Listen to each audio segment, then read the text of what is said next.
আপনাদের ভাইরাল হয়ে যাবে, আপনাকে তো লাভ হয়। ভাই আমাকে কিছু দেবেন না?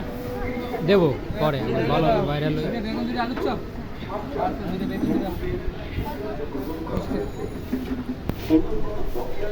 ভাই এই মোবাইলে আমাকে ছবি যাওয়ার পর থেকে আমাকে ভিউ আসছে না ভাই। এরপরে কোনো মেয়ে আমাকে পছন্দ করছে, কেন করছে না? কারণ আমরা তো ভাইরাল হয়ে গেছি। আর আমাকে কোনো সেমনি সব সেমনি আমাকে আনছে না।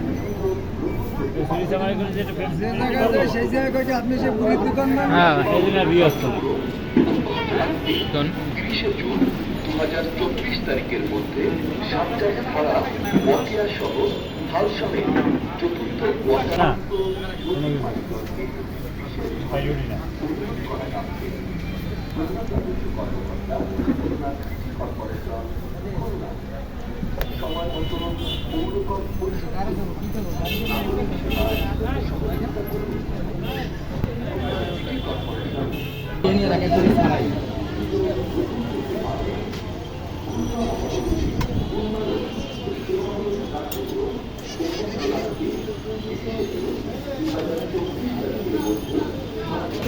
খেয়াল লাগলে দেখিও দেখিও সেলিম ভাই খেলা লাগবে।